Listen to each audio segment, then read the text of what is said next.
On est en train de faire une étude sur les derniers temps. Les derniers temps, on parle des derniers temps. Souvent, on dit le mot dernier temps, mais ce n'est pas vraiment les derniers temps. Parce qu'il va y avoir d'autres temps par après, mais un temps complètement différent. Ça va être le règne du Seigneur Jésus-Christ. Mais dans les derniers temps, du temps des nations. Parce que Dieu a laissé entre les mains des hommes sa création. Au début de la création, il a dit à l'homme, va, puis prend le contrôle, puis domine sur la création. Mais Dieu ne voulait pas que l'homme la détruise, puis qu'il domine les autres humains pour les maltraiter. C'était pas ça, la domination. C'est d'un règne, d'établir la justice, d'avoir de la droiture, puis tout ça, de marcher dans la sainteté. Ça faisait partie des principes que Dieu aurait aimé que tout le monde marche. Mais comme que vous le savez, le prince de ce monde est venu brouiller les cartes depuis le début. Il a brouillé ce que Dieu a dit, puis ça a fait que le péché est entré dans le monde, puis on a perdu un paquet de positions. Puis là, tout est rendu un free-for-all. Il y a comme une évolution de l'iniquité qui s'accumule depuis 6000 ans que le péché prend de l'ampleur. C'est sûr qu'au bout de 1500 ans, après le début de la création, Dieu a fait un flush. Il a détruit la terre par le déluge, puis il a détruit l'ensemble de l'humanité parce que toute chair avait corrompu sa voix. Puis là, il a reparti une nouvelle descendance à travers Noé et sa famille, puis ils ont repeuplé la terre, puis là, on est 4500 ans plus tard, puis c'est pas encore mieux. C'est aussi pire que dans le temps de Noé. C'est aussi pire que dans le temps de Sodome et Gomorrhe. J'en ai parlé dans des leçons antérieures. Que dans les derniers temps, ça sera aussi pire que dans le temps de Noé puis de Sodome et Gomorrhe, puis on est dedans dans ce temps-là. On est dans les derniers temps du temps des nations, où ce que Dieu laisse les nations décider de certaines affaires, prendre des choix, puis de faire du mal ou de faire du bien. Dieu appelle tous les gens à faire le bien, puis à se tourner devant son Messie, parce que le Messie, c'est le Messie de tout le monde. C'est pas le Messie juste pour 2-3.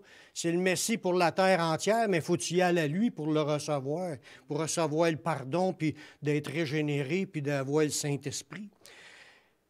Mais là, aujourd'hui, on est en train de parler des derniers signes qui s'accompliront avant le retour de Jésus. Parce que quand Jésus va revenir, ça va être une clôture de ce temps-là. Ça va être la fin du temps de la grâce. Puis là, il va y avoir des jugements sur la planète qui ne s'étaient pas repentis. Dieu fait un appel à repentance. Tout ce qui se passe dans le monde comme effets spéciaux, là, c'est Dieu qui permet cela pour amener le monde à repentance, que ce soit des tremblements de terre. Dieu permet cela, puis il sert de cela, des guerres, n'importe quoi, pour essayer d'amener les gens à crier à Dieu, pour recevoir son secours, pour que les gens lâchent leurs idoles, puis lâchent leurs abominations, puis se tournent vers le Dieu vivant. Là, on est rendu, j'ai parlé beaucoup de points à date, de points qui sont déjà accomplis. Puis là, j'ai commencé à parler la semaine passée de points qui vont s'accomplir. Des choses qu'on va être témoins de nos yeux. On va voir les choses, on voit les choses s'installer déjà, des choses annoncées comme dernier signe avant le retour de Jésus. Le signe qu'on va parler aujourd'hui, on en a parlé un peu la semaine passée, on continue l'idée, on va parler de l'Antéchrist puis la bête qui deviendront le gouvernement mondial.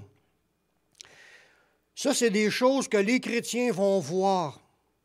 Puis l'idée de s'attendre à un Antéchrist ou un Antichrist ou l'homme impie ou l'homme du péché, ce personnage-là, ça fait longtemps que c'était prophétisé parce que dans le temps de Daniel, le prophète Daniel, voilà 4000 ans, il en a parlé. Jésus, les apôtres en ont parlé. Dans l'Apocalypse, ils en parlent. Les apôtres en parlent. Ils annoncent un personnage qui va paraître. Puis, une dans leurs pensées, c'était déjà dans la pensée des disciples dans le temps de Jésus. Donc, on voit ça dans 1 Jean 2, 18. L'apôtre Jean, il a enseigné au sujet de cet Antéchrist-là, d'un adversaire du Messie, parce que l'Antéchrist, ça veut dire l'adversaire du Messie. Il dit, « Petits enfants, c'est la dernière heure, et comme vous avez appris qu'un Antéchrist vient. » Dans ce temps-là, c'était déjà prévu qu'il viendra un Antéchrist, parce qu'il en parlait dans l'Ancien Testament, dans les prophètes.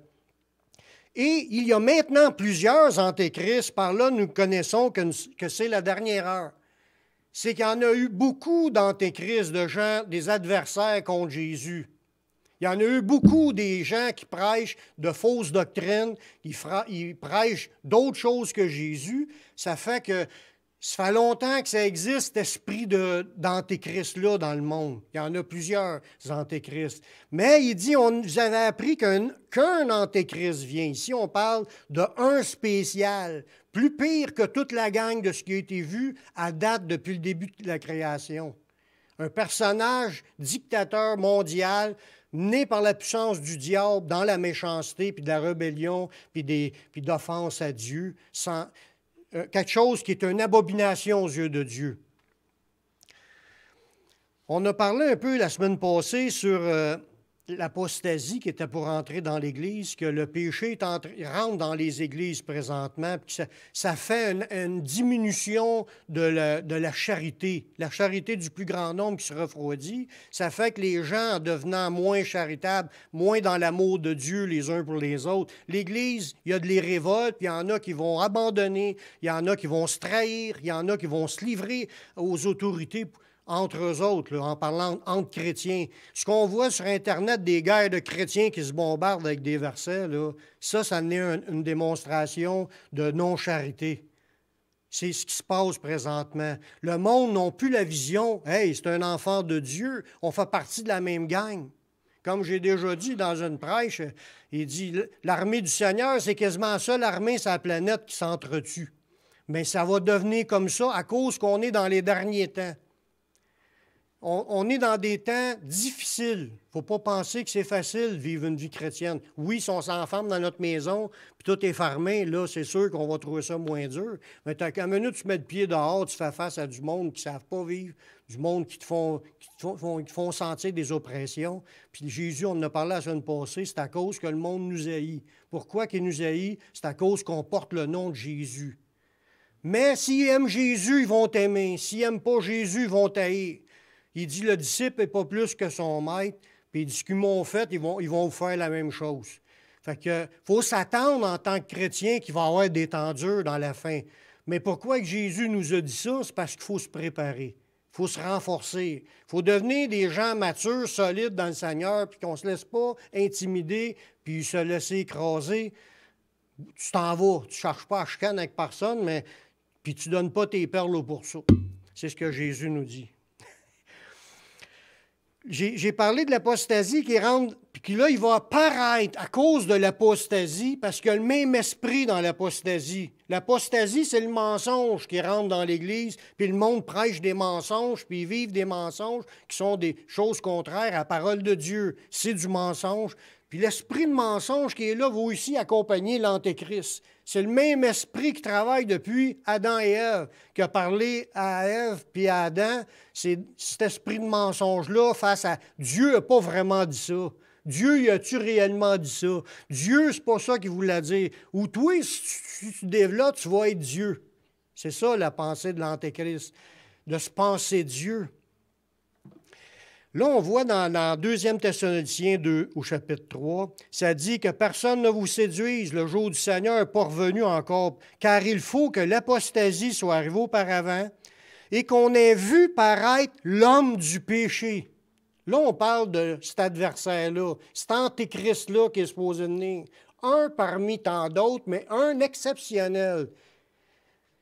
Il faut voir paraître, les chrétiens vont voir cet antéchrist-là au pouvoir, puis vont en subir les effets de son règne néfaste.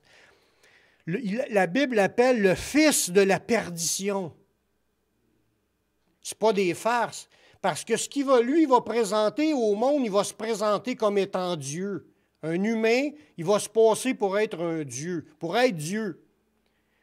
Puis, il va séduire le monde, puis le monde va tout croire en lui. Dans cette période-là. La Bible a dit au verset 4, ça dit dans 2 Thessaloniciens, chapitre 2, verset 4, l'adversaire, c'est un adversaire, un opposant à Jésus. Un adversaire qui s'élève au-dessus de tout ce qu'on appelle Dieu puis de ce qu'on adore. Toute forme de religion sur la planète va être soumise à ce gars-là, puis ce gars-là va s'opposer à toute forme de religion. Il va en avoir juste un faux prophète qui va être à ses côtés. Je vais en parler un petit peu plus tard, pas aujourd'hui. C'est un adversaire qui s'élève au-dessus de ce qu'on appelle Dieu puis ce qu'on adore jusqu'à s'asseoir dans le temple de Dieu, puis il va se proclamer lui-même Dieu. Fait que c'est un humain. Tu sais, quand le diable il a parlé à Adam et Ève, là, il a parlé à Ève, il a dit, c'est pas vrai, tu ne mourras pas si tu en manges, mais tu vas devenir un Dieu. Cet antéchrist-là qui est l'accumulation, le développement total du péché et de l'iniquité, parce que l'iniquité, elle augmente de plus en plus. Ce personnage-là, puis peut-être d'autres autour, il se pense Dieu. Cet esprit-là qui est dans d'eux, c'est l'esprit de mensonge. Puis ça, je vous disais qu'aujourd'hui, on en connaît des religions où ce que les gens se disent être Dieu. Il y en a des religions. Je vais en parler un petit peu plus tard là-dessus, mais il y en a des gens qui se proclament Dieu sur la planète, mais qui marchent dans une onction de puissance pour séduire les gens. Il n'y en a pas gros. Celui-là va le faire. Fait qu'on voit là-dedans que dans ce passage-là, il faut voir l'apostasie, puis qu'on ait vu l'homme du péché. Puis là, je vous disais, c'est l'esprit de mensonge qui est en arrière de tout cela. Mais les chrétiens apostates, là, c'est quand tu commences à marcher dans l'esprit de mensonge, puis que tu penses suivre Dieu, mais tu n'obéis pas à la parole de Dieu, tu es dans le mensonge. Tu cherches des chemins, tu établis tes religions avec tes règles, là, puis que c'est complètement contraire à la parole de Dieu. Mais ça prépare la venue de l'Antéchrist par rapport à une idée que Jésus a dit. Lorsque le sel perd sa saveur, hein, c'est ça qu'il dit. Il dit que si le sel perd sa saveur, à quoi qu'elle va servir, ce sel-là? Il n'y a plus la puissance du sel, c'est de donner du goût salé ou de faire fondre la glace ou de faire des effets, hein? Garder pour empêcher de pourrir. Mais si le sel perd sa puissance, son efficacité, même si tu mettrais du sel inefficace dans un pot de cornichons, ils vont tout pourrir. C'est ça qui est l'idée. Puis Jésus a dit à ses disciples, vous êtes le sel de la terre. Nous, le fait qu'on marche dans l'onction du Seigneur, quand on marche dans l'onction du Seigneur, parce que des fois, on n'est pas salé, parce que Jésus a dit, en parlant de son Église, vous êtes le sel, mais si le sel perd sa saveur, avec quoi l'assaisonnerez-vous? Il n'y a rien à faire là, quand il a perdu sa saveur. Il reste juste à être foulé aux pieds par les hommes. C'est ça qui va arriver dans la période où ce que l'Antéchrist va paraître. L'Église va perdre sa saveur, l'Antéchrist va paraître, puis il va écraser l'Église. Elle va être foulée aux pieds par les hommes. Ce personnage-là, c'est une personne extrêmement orgueilleuse. Quand tu es rendu que tu te penses Dieu, il y a quelque chose qui ne marche pas, là. Le gars ne se rappelle pas qu'il est venu au monde d'une femme, là, puis qu'il a son père et une main qui l'a mis au monde. Tu sais, la pensée de se penser créateur de l'univers, quand tu es venu au monde comme les autres, puis tu es obligé de manger puis survivre. Mais tu es déconnecté, là. C'est du narcissisme, c'est de l'orgueil, c'est de la folie. Il se croira supérieur à tous les dieux. Puis il se proclamera lui-même Dieu. Ça, c'est clairement blasphématoire. C'est un blasphème à Dieu, une offense à Dieu. Quand un humain n'est pas capable de garder sa place, quand Jésus, dans ses enseignements, nous dit que nous, il faut se garder dans l'humilité, si tu te penses, tu n'es même pas pardonné, tu n'es même pas exaucé, Dieu ne t'écoute même pas quand on est trop. Mais lui, ce gars-là, il s'élève au-dessus de tous les dieux. Dans l'histoire de l'humanité, il y en a eu beaucoup de rois, d'empereurs, de pharaons, et même dans les religions, il y a eu des hommes qui se prenaient pour Dieu. On l'a vu dans l'histoire depuis le début, mais lui, il va les surpasser. Fait que ça vous donne une idée. Les autres qui n'ont pas été prophétisés, c'est celui-là de la fin qui a été prophétisé, puis qui est attendu, puis que ça va être terrible, puis que Dieu, la fureur lui monte dans les narines. Il ne faut pas penser que Dieu est indifférent de voir ce qui se passe quand les gouvernements prennent des décisions ou un peuple qui a attaqué un autre peuple. Dieu, il haït ça, lui, il a enseigné à s'aimer les uns les autres. Dieu, il est amour, il n'est pas un destructeur comme cela, mais il va quand même Dieu va mettre en place des choses. C'est lui qui mène quand même le fond de l'histoire. Ce n'est pas eux autres qui mènent, c'est Dieu qui mène. Puis il va permettre que ça arrive dans les temps voulus parce que c'est annoncé d'avance. Puis il faut que la parole de Dieu s'accomplisse comme ça a été écrit. On voit là-dedans que nous parlons d'un personnage qui sera là avant le retour de Jésus. Parce qu'il est dit dans ce passage-là, il faut qu'on ait vu paraître l'homme impie. Ce n'est pas quelque chose qui va arriver comme qu'on entend dans des doctrines, que ça va arriver après que l'enlèvement de l'Église ait eu lieu. C'est des choses qu'il faut voir avant le retour de Jésus. Puis vous allez voir un autre verset que je vais vous dire là-dedans qui confirme ce que je vous dis là. Parce que lui, cet Antéchrist-là, puis son royaume seront détruits par Jésus lors de son retour. 2 Thessaloniciens, chapitre 2, le verset 8. Et alors paraîtra l'impie, en parlant de ce gars-là qu'on parle depuis tantôt, que le Seigneur Jésus détruira par le souffle de sa bouche et qu'il anéantira par l'éclat de son avènement. Jésus va revenir du ciel à son avènement. C'est l'avènement du Fils de l'homme. Il va arriver le moment où Jésus revient avec tous ses anges de sa puissance, puis tous les êtres ressuscités, et nous, qu'on est enlevés avec lui, puis Jésus va arriver, puis il va détruire l'Antéchrist avec son armée qui sont rassemblés pour aller attaquer Jérusalem dans la période où ça va arriver. Puis juste par l'éclat de son avènement, tout le monde va dire « Wow, c'est plus lui qui est Dieu, il est là, Dieu! » Par l'avènement, juste l'avènement, c'est assez pour l'anéantir dans son orgueil, mais en plus, il va souffler dessus le souffle de sa bouche, puis tout lui et son armée vont être anéantis. Parce que Jésus ne sera pas de bonne humeur, mais qu'il revienne. Dieu, il n'aime pas ça, de voir comment l'humanité vit dans la méchanceté. Ça veut dire que si Jésus le détruit lors de son retour, ça veut dire qu'on parle d'un Antéchrist qui va être vivant juste avant qu'il revienne. C'est pas qu'on ne parle pas d'un empereur ou des papes qui se nomment Dieu ou des empereurs ou des pharaons qui sont nommés Dieu dans le passé. On parle de quoi? D'actuel, de quelque chose qui va se passer, qu'on va voir de nos yeux, un gouvernement mondial. Ce gars-là, il va être établi dans ce poste d'autorité-là, puis se penser Dieu, puis vivre des miracles, faire des prodiges, des signes mensongers qu'on a vus pour séduire les nations. Ça dit dans un autre passage, c'est la puissance de Satan qui va l'accompagner. Dans 2 Thessaloniciens 2,9, ça dit « L'apparition de cet impie se fera par la puissance de Satan, avec toutes sortes de miracles, de signes et de prodiges mensongers. » Ça veut dire que Satan aussi en fait des miracles. Il ne faut pas penser que tous les miracles qu'on voit là, ici et là, que c'est tout le temps Dieu qui les fait seul. Non. Le diable aussi en fait des miracles dans le but de séduire. Ça ne veut pas dire que la personne ne sera pas guérie. Ça veut dire que la personne est guérie, mais ce n'est pas Dieu qui le guérit. C'est un mensonge. C'est des prodiges mensongers. Les mensonges, ça vient de qui? Ça vient du diable. C'est la puissance de Satan.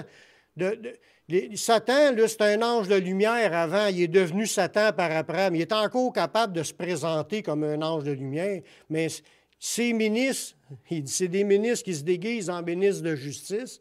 Ils se font passer pour des vrais. En fin de compte, c'est des gens qui sont là pour tromper, enseigner, faire du mal au peuple, puis les conduire dans l'aveuglement. Fait que, comme j'ai dit aussi, il va paraître qu'en son temps. Ça veut dire qu'il y a un temps fixé par Dieu le Père, dans lequel que là, cet impie-là va être relâché. Puis lui, il va marcher avec la puissance de Satan. Mais ce n'est pas Satan qui a décidé quand est-ce que ça arrivera. C'est Dieu qui a décidé quand que ça arriverait. Mais il laisse faire le gars, puis il laisse faire le Satan d'agir dans son autorité et faire ce qu'il a à faire. Une pareille image de la puissance puis la gloire des royaumes là, que cet Antéchrist-là va avoir, ça a déjà été offert par le diable. Mais Jésus l'a refusé. Lui, il va la prendre. Dans Luc 4, les versets 5 à 7, ça dit, quand on parle de l'histoire de Jésus, « Le diable, l'ayant levé, lui montra un instant tous les royaumes de la terre, puis il lui dit, « Je te donnerai toute cette puissance puis la gloire de ces royaumes, car elle m'a été donnée et je la donne à qui je veux. Si donc tu te prosternes devant moi, elle sera toute à toi. » Jésus, le diable est en train de proposer cette puissance-là à Jésus. Jésus, il a dit, « Retire-toi, Satan, car il est écrit, tu ne serviras que Dieu seul. » Il n'est pas question qu'elle se mette à genoux devant le diable. Mais ce gars-là va être à genoux devant le diable. Puis on va le voir dans les passages en plus loin. Il va se mettre à genoux, puis la puissance du diable va lui être remise et l'autorité sur toute la terre. Cette puissance-là, le diable, il dit, « Je la donne à qui je veux. » Mais elle lui a été donnée au diable quand Adam et Ève ils ont accepté d'obéir au diable, ils ont donné de la gloire au diable. Le diable est devenu pas le propriétaire, mais le dominant de la création pendant tous les siècles. C'est le prince de ce monde. Il avait reçu au début, avant d'être le diable, il était un chérubin protecteur aux ailes déployées, puis il était placé en Éden, le jardin de Dieu, puis il devait gérer, de s'occuper d'Adam et Ève, puis d'en prendre soin. Mais lui, il a détourné son objectif en tentant Adam et Ève de désobéir à Dieu pour que lui devienne le boss des humains. C'est ça qui s'est passé. Puis il est devenu un adversaire à Dieu parce que là, il n'envoyait pas la gloire à Dieu, il prenait la gloire pour lui. Fait que la gloire et la puissance de ce monde, parce que le monde entier est dominé par la puissance des ténèbres. Le monde entier est sous la puissance du malin. Puis les gens sont capturés dès la naissance, pensant qu'ils font des bons gars, puis ils vont même jusqu'à dire, on est des bons yables, c'est un bon yable. Mais en réalité, il n'y a pas de bon yable. C'est l'adversaire de Dieu. Puis nous, on sort de là quand on donne notre vie au Seigneur. Il nous transporte de royaume des ténèbres, puis il nous emmène dans le royaume de la lumière. On appartient à Dieu. On n'appartient plus à ce monde. On est maintenant des enfants de Dieu. Mais on vit les conséquences des combats régulièrement. Lui, il va avoir la puissance de Satan pour pouvoir gérer le contrôle mondial. Dans la Bible, ça donne une révélation de la bête puis de son gouvernement mondial qu'on va voir s'installer tranquillement. Ça fait longtemps que les gouvernements parlent du nouvel ordre mondial. Du gouvernement mondial, là, c'est rendu comme une idée qui s'en vient de plus en plus. Le monde focus à amener l'autorité à une seule place par un gouvernement qui va gérer la planète.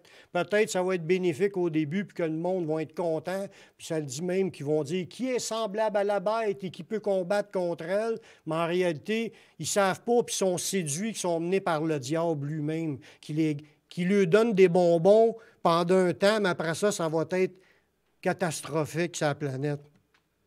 L'apôtre Jean, il a vu une vision qui s'élèverait de la mer. Ça, la mer, dans l'Apocalypse, ça parle des peuples, des nations. Il s'élèverait des nations, des peuples, une bête à 7 têtes et 10 cornes. On voit ça dans l'Apocalypse, chapitre 13, le verset 1.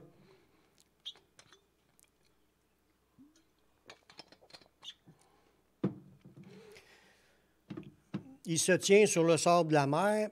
Puis je vis monter de la mer une bête qui avait 10 cornes et 7 têtes. Et sur ces cornes, 10 diadèmes, c'est des couronnes, des gens qui règnent, c'est des rois. Et sur ces têtes, des noms de blasphème. Pour les gens aujourd'hui, c'est pas grave les noms qu'on affiche un peu partout. Tu vois des compagnies qui mettent le mot diable dans le nom de compagnie. Ça ne les dérange pas, les noms de des blasphèmes, mais Dieu, lui, c'est du blasphème. Quand tu n'amènes pas la gloire à Dieu, c'est du blasphème. Quand on parle d'une bête dans le texte grec, ça parle d'un animal, un animal sauvage, une bête sauvage. Puis la métaphore, c'est une brute, un homme bestial, un sauvage, quelqu'un de féroce. Fait que cette bête-là, si on se fie que c'est une bête, puis toutes les bêtes qui ont été décrites dans la Bible comme royaumes, qui étaient appelés des bêtes, dans Daniel, il en parle de 4 bêtes qui vont s'élever. C'était des royaumes cruels, méchants, du monde qui tue les autres, puis qui domine, puis qui conquiert les autres pays, puis qui prend le contrôle. C'est ça l'idée de la férocité, de la méchanceté. Tout ce qui est contraire à non-respect des autres, puis du aimez-vous les uns les autres. Pour donner une explication là, des 7 bêtes, de la bête à 7 têtes et 10 cornes, on va regarder une image de cela. Bien, ce n'est pas une image, c'est une explication d'un théologien. Il y en a plusieurs idées. Ça, tu peux difficilement dire « Ah, c'est lui, ah, c'est lui ». Il y a des signes pour des paroles. Tu dis « Celui qui a de l'intelligence calcule le nom de la bête, car c'est un nombre d'hommes, puis son nombre est 666 ». Il y en a qui sont pratiqués à faire ce calcul-là. À un moment donné, j'ai tombé sur l'Internet une page qui avait au-dessus de 100 manières différentes de calculer un chiffre d'un nom ou de quelque chose qui arrivait à 666. 100 manières différentes que le monde a trouvé. Ça veut dire, essaye de savoir qui c'est avant que ça arrive. Tu vas juste avoir une idée que ça s'en vient, mais on ne sait pas exactement qui va être ce personnage-là. Mais il y a bien du monde qui agissent semblable à la bête sans être la bête.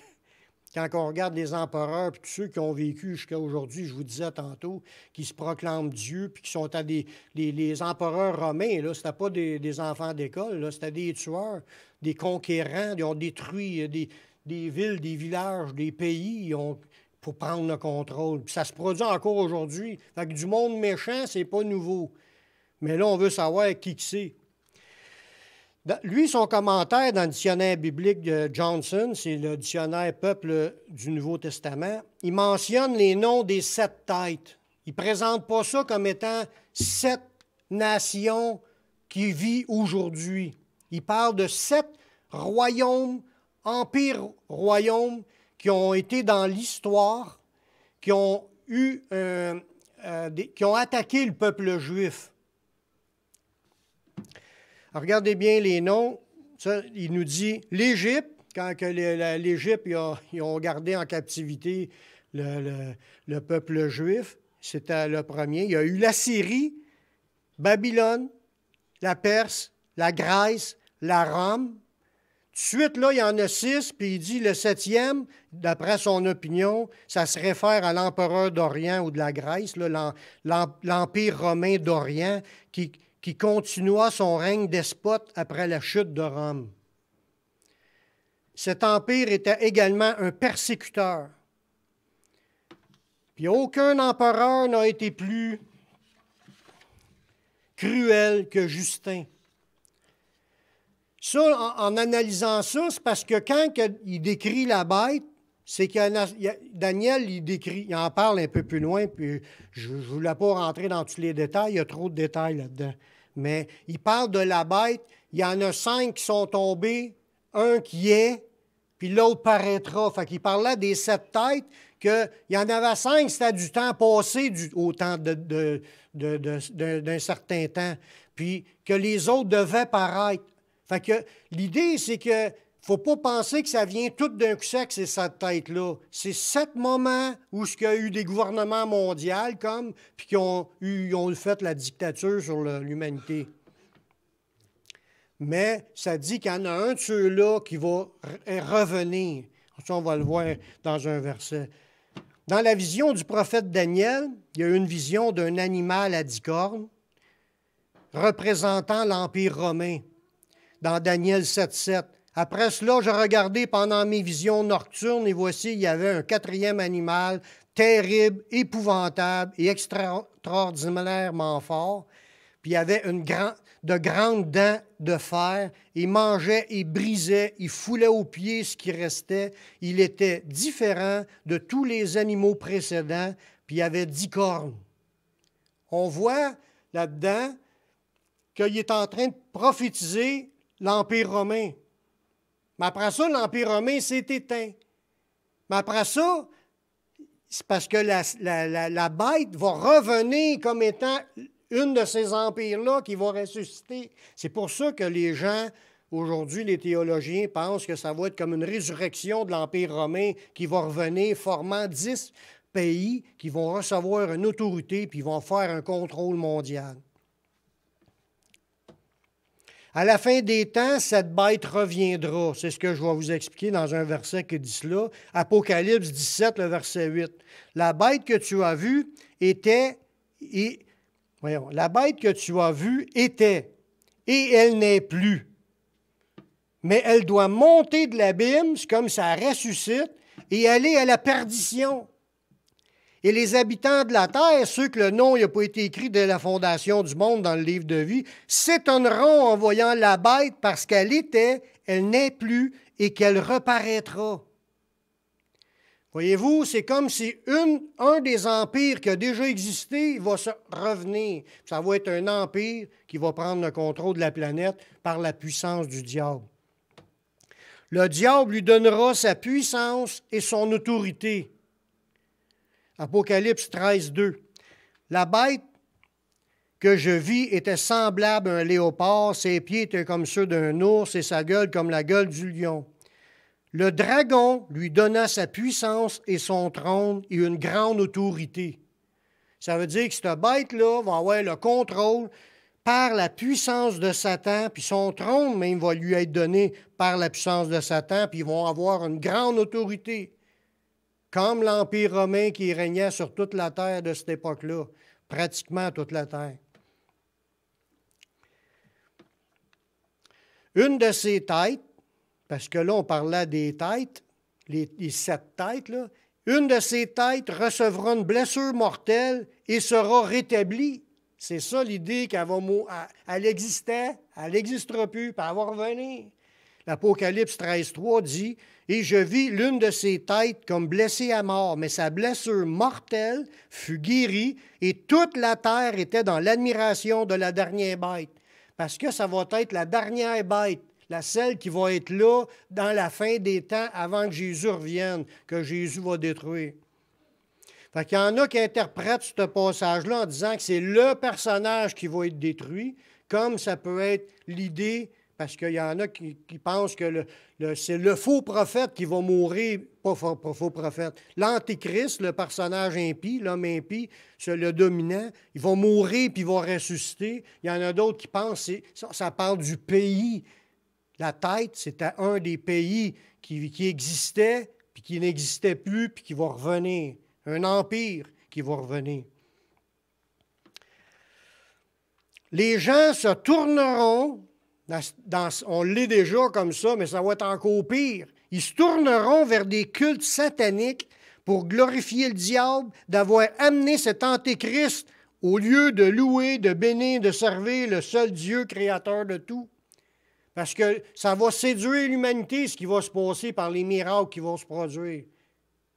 Les gens vont être séduits. Hey, c'est lui, c'est le Messie qu'on attend. Parce que les Juifs attendent encore un Messie. Plein de monde attend un Messie. Puis là, il y en a qui l'appellent le Maitreya. Il y a toutes sortes de noms. Mais le mec qui paraisse, il va faire des miracles, il va séduire tout le monde. Puis le monde va adhérer à lui parce qu'ils sont tous animés de l'esprit de mensonge.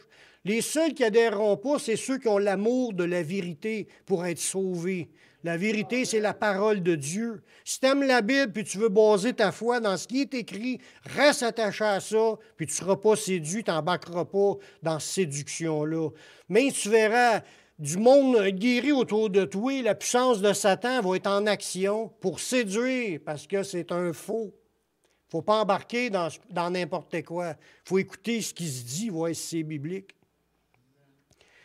Fait qu'ils vont se mettre à faire des cultes sataniques pour glorifier le diable d'avoir amené un personnage comme cela.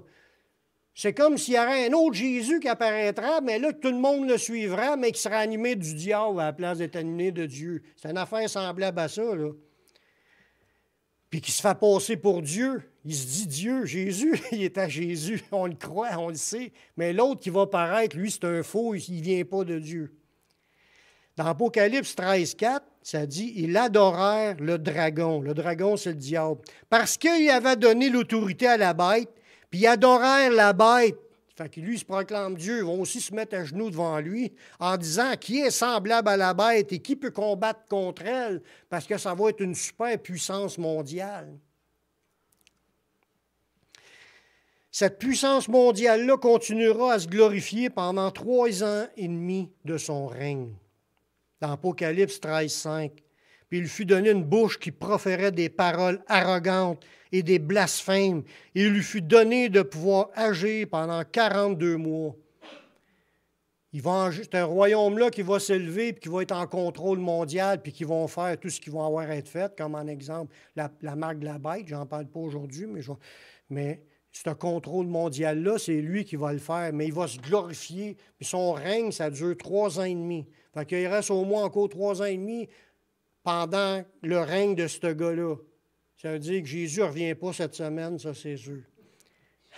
Vous pouvez continuer à l'espérer, d'aller le rencontrer, mais ce ne sera pas parce qu'il va descendre. C'est plutôt peut-être parce que vous allez monter. Parce qu'il y en a qui risquent de mourir avant qu'ils reviennent. Puis c'était une délivrance. Ça sera mieux qu'on s'en aille avant. Parce que je ne pense pas qu'on va aimer cette période-là.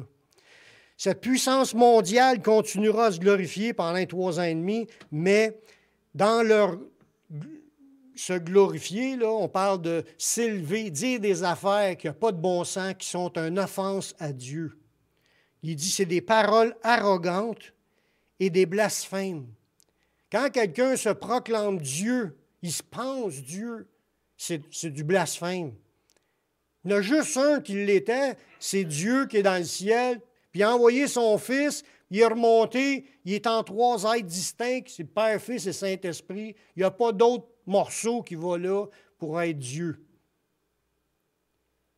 Marie, ça ne compte pas, puis tous les autres saints qui ont mis là, ça ne compte pas, ça n'existe pas. Ils ne sont pas ressuscités, ils sont tous devant le trône, là, dans un lieu de repos, mais ils attendent la résurrection des corps, tandis que Jésus, c'est le seul qui est ressuscité, puis qui est monté avec son corps, puis qui vit éternellement.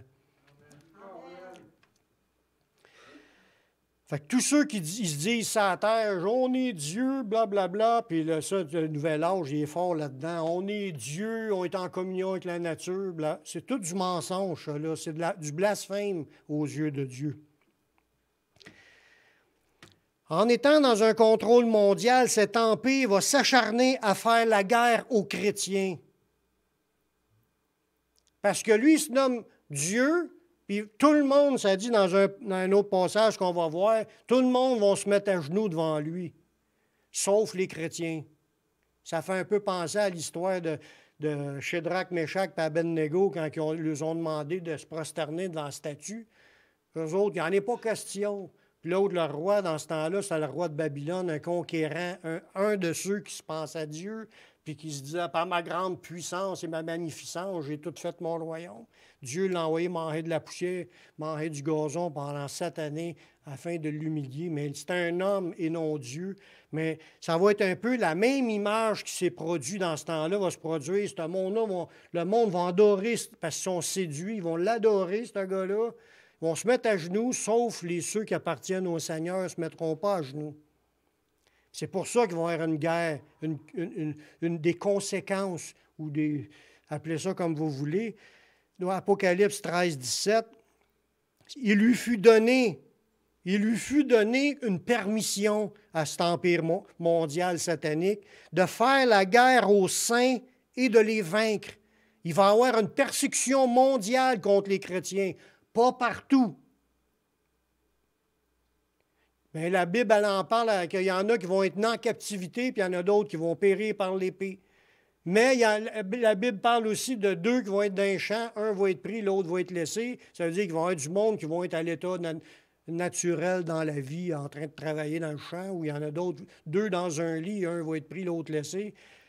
Il va y avoir du monde dans certains pays qui ne subiront pas la même persécution que d'autres par ce gouvernement-là. Mais ça va arriver.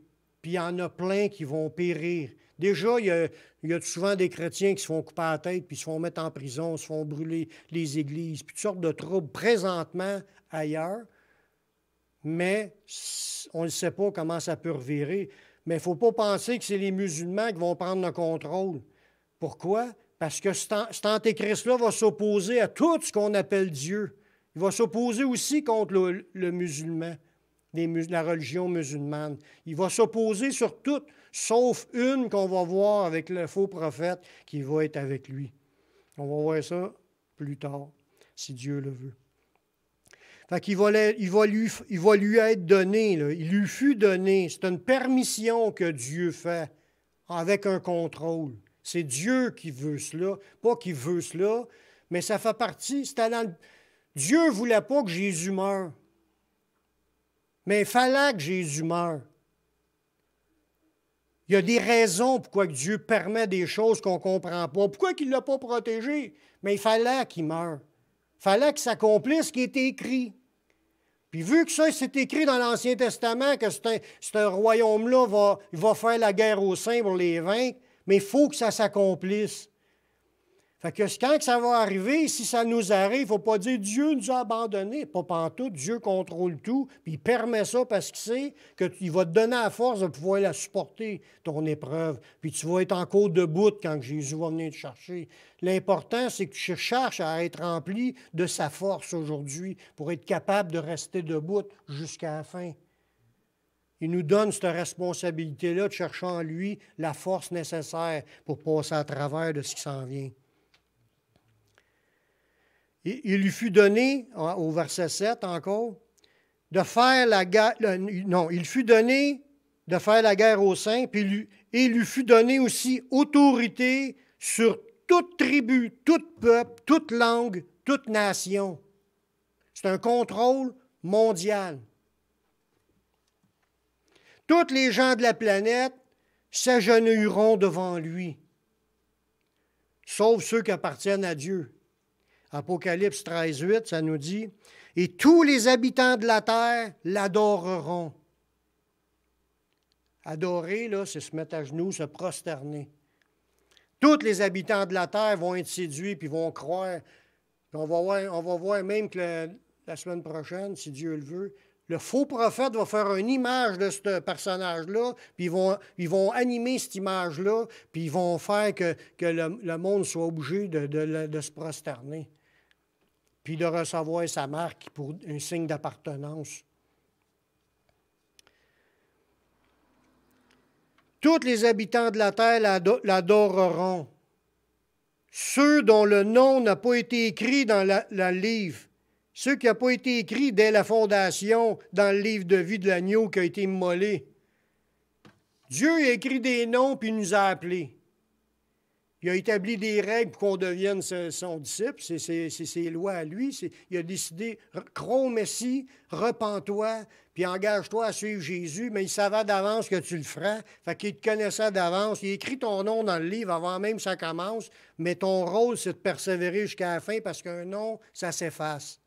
Mais persévère jusqu'à la fin. Puis si ton nom est écrit et tu es déjà dans le chemin, hein, mais tu ne marcheras pas à adorer ce personnage-là, ni cet empire-là, ni tout ce qui appartient à cet empire-là. On va rester ferme, puis nous autres, on ne veut rien savoir. Nous autres, c'est Jésus qu'on sert. Ce n'est pas n'importe quel humain qui se prend pour Dieu. Je vous laisse avec un dernier verset. Jésus nous a dit, puis ça, c'est sûr que c'est lourd ce que je viens de vous dire là, parce que ça nous présente comme un avenir qui est triste.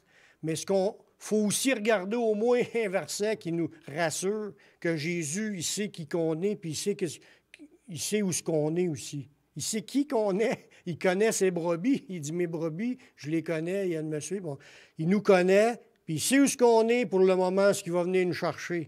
Jésus, dans Jean 14, 1 à 3, ça dit, « Que votre cœur ne se trouble point. Croyez en Dieu et croyez en moi.